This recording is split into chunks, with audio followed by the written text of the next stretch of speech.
Hi, everybody, and welcome to the Dr. Psych Mom Show. Today's episode has a funny title, and it comes from a conversation I had with my son, and it was really funny, I thought, but it was actually smart, and I said it, so of course it's smart. No, I'm kidding. I say a lot of stupid shit, but I thought this one was pretty smart, and I wanted to use it to help you guys too, because I think it's a useful lens. And it's called You'll Be Disappointing People for Your Whole Life. And as soon as I tell you to subscribe, we can get to that. If you subscribe, remember you get 25% more episodes. You have access to like over 235 extra episodes for I think it's $9.99 a month of the subscription. Maybe it isn't. No, I think it is. And also the Facebook group is $9.99 a month as well. So if you have an extra $9.99 burning a hole in your pocket, you can make a choice. And if you have an extra $20, you can get both, which many people do. And the most recent subscriber episode was make decisions in the home if you opt out. There's a lot of women who blame men for not, taking on even more and more decisions.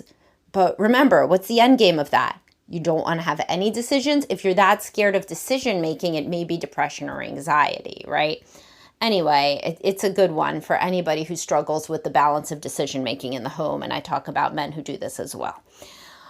All right, so my son had to disappoint somebody because he was going to pick one school activity over another. And he was anxious about telling the person that's with him, the faculty or whatever. And I said to him, and it came out really funny because it came out like something you would never want to say to your kid. I said, listen, you're going to be disappointing people for your whole life. So you got to get used to it. And while that sounds mean, and he laughed and I laughed and whatever. And then I said, no, but really, it's not about you being a disappointing person, of course. If you want to make a decision, you're going to have to potentially disappoint somebody who wants you to make a different decision. That's your whole life. You only have so much time. And many adults struggle with this, right? So, for example, you want to focus, let's say, on something else at work, but somebody asks you to be on a committee. And this happens to men and women too. It's this idea that only women get roped into shit like committees. Men get roped into committees, boards, all this shit that wastes their time. And they don't know how to say no because they don't want to disappoint somebody. This is a colleague. This was a mentor. Or your spouse wants you to do shit constantly that wastes your time. And while, of course, I think you should make the most of hanging out with your spouse and try to be flexible and try to enjoy things, sometimes it's just too much. So what if your wife wants season tickets to the opera and you hate the opera? Are you really gonna have to do that with your one life on this planet? Or your husband has season tickets to some sports thing and you're gonna have to go all the time? What? And what, so if you cannot disappoint anybody, you don't get to pick how you live your life. Everybody's picking for you. The person who's going to get their feelings hurt the most has the most control over your life instead of you. So if you cannot tolerate people expressing disappointment, then you are not going to be living an authentic or valuable or meaningful life to you, because then you aren't making the decisions. The other people are all telling you how to live their life. And the currency that they're paying you in is being not disappointed in you, maybe even happy with you. But who cares, really? Who really cares? And I have a podcast now that I'm saying this. It's something like How to Stop Giving a Fuck What People Think, I believe. And it's really relevant to this one because there are so many people, unfortunately, who just jump from one activity that they did so that somebody didn't get disappointed to another activity they did so that somebody didn't get disappointed to another activity. And that's their whole damn life. Pearls on a string, but bad pearls, terrible pearls, things they don't want to do, things that they don't find personally meaningful, things that they find wasteful, or even things that they no longer care about.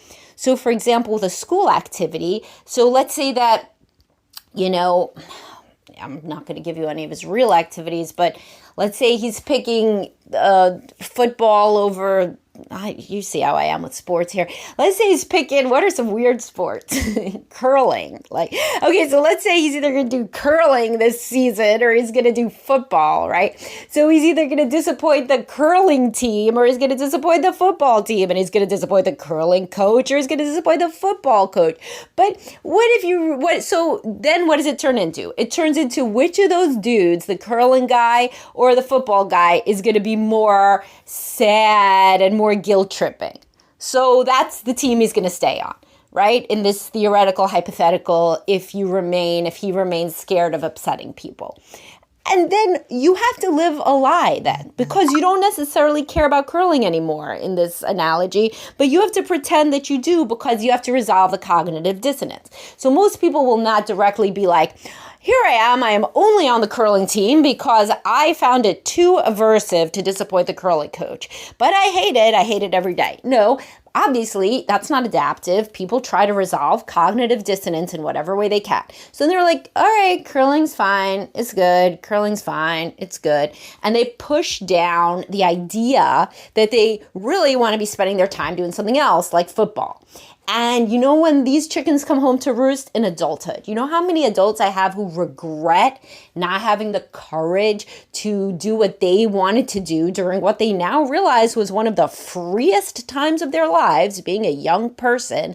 And because they didn't want to disappoint people, they picked things that they didn't really like doing.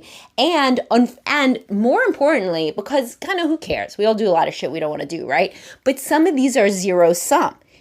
You can't be on the curling team and the football team, right? Because theoretically they were in the same season. Or whatever else. You can't have two majors. You can have a double major, but you know what I mean. You can't have two careers that happen at the same time. You can't work like in two jobs in the summer at the same time. You can't. You could make your life around saying, yes, you can, but you really can't. You can't have two full-time jobs at the same time. And you know what you really can't have? You can't have two spouses. And so this even carries into intimate relationships. So frequently, people with this personality type that they can't disappoint people, they end up getting married because of how upset their spouse would be if they didn't get married to them. Literally. And this happens to men and to women. You just feel like there would be so much conflict, so much hurt feelings. So you like the person well enough. It's fine. You're young, so you still like having sex. Everybody's kind of attractive when you're young. So even though you may, in fact, not be deeply in love with your spouse, or your potential spouse, you can't get out of it. You can't break up with them because you don't want to hurt them. You don't want to disappoint them. So then because you remain with this person, you can never be with a different person. And this truly, people have a lot of regret about this. They have regret about this and career. Those are the things that I see that people struggle with, this idea where they could not say no. So there are people where let's say their dad is a lawyer and their dad's going to be so disappointed if they don't become a lawyer also. So they become a lawyer and they never wanted to become a lawyer. They just didn't want to disappoint their father. And then they're 40 years old and they're like, Jesus Christ, I don't like this. I never really liked it. I had a great career here as a lawyer. Everybody thinks I like being a lawyer, and I don't. And I've never really liked it. And while I could leave and start a career from scratch doing something else, that's really fucking hard when you're supporting a family. But also, I will never get to be a young person in that chosen profession, like whatever that profession was. Like, let's say the person wanted to be a psychologist like me. Well, you'll never get to be a young psychologist again. That's for damn sure if you've been a lawyer because you didn't want to disappoint your father or your mother or your girlfriend at the time or your boyfriend at the time. Same thing with the stay-at-home mom thing. There's a lot of women who are like, oh, yeah, like he really wants me to stay home. That's really important to him. His mom stayed home with the kids, so I think that's what I'll do. It's just they don't want to say to the guy, no, I can't stay home with the kids. That idea makes me itchy. I want to work. Because of his sad face, he's going to have a sad face. And so that sad face keeps them from being in the career that they want to be in with small kids. And this person, by the way, the disappointer, the one who's going to act disappointed, they most usually have no idea how much their sad face or their little guilt trip is coercive to a very sensitive person with low self-esteem, low ability to assert themselves, So like what actually ended up happening was that my son picked an activity over another, and the person in charge was like, I'm very surprised. And then life went on. That was it, and it was like an awesome learning experience. And it was like so much better than, of course, the role play that I did with him, where the guy was like, what? This ruins everything. I can't believe you're not going to do it, right? Because, of course, this is me, and I'm behaviorally trained, so I'll do the role play, right? And I'll always make it terrible, which is what you're supposed to do with a role play, because you're supposed to make it as hard as possible, so then whatever actually happens is going to be better for the person.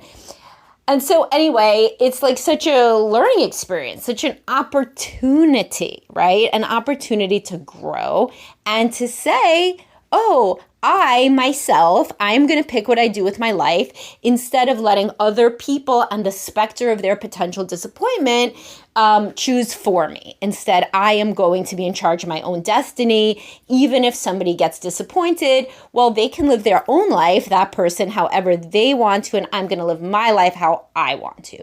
Now, this doesn't mean, of course, to be irresponsible. It doesn't mean to be like, well, it's going to really disappoint my wife if I gamble away all our savings, but fuck her.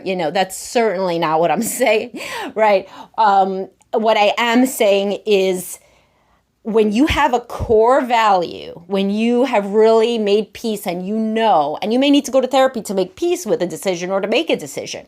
Some people aren't very decisive and they are like, well, I don't know. Do I want curling or do I want football? I really want to talk to somebody objective about that, because at home, my dad was an Olympic curler, and so I know what he's going to say. So I'm going to think about whether I want to be a lawyer or a psychologist or a curler or a footballer or whatever. Anyway, point is that if you make that decision, you want to be able to own it and then to make, connections in your life who support you having autonomy and your own free will. So you may have a girlfriend that was really excited to be in the stands during all the curling games, and you may have to break up with her if she can't accommodate your change over to football or whatever the case may be, right? So you got to kind of think about these inflection points in your life and how you've navigated them historically. If you have let too many decisions in your life been shaped by who you're going to disappoint, if you make a decision that's closer to your heart, then you may want to get into therapy, explore the origin of that. Frequently, we saw a parent who was unable to stand up for themselves or to assert themselves, and that's what we're emulating. Sometimes, in fact, it's the opposite, and we saw very narcissistic, self-involved parents, and we resolved to be very different and never hurt anybody ever. And that too, swinging to that, 180 degrees to the other side, that's also dysfunctional and leaves you as somebody that's just a ping pong ball that's hit around by other people's desires for your life instead of you shaping your own life in accordance with your own values and desires. All right, I hope you guys enjoyed this, and I will talk to y'all soon. As always, if you need a therapist or a coach, reach out to us at Best Life Behavioral Health. I have great people, all ages, all theoretical orientations, and coaches as well. And just reach out, Samantha at drpsychmom.com or info at bestlifebehavioralhealth.com. All right, talk to y'all soon. Have a great day, guys.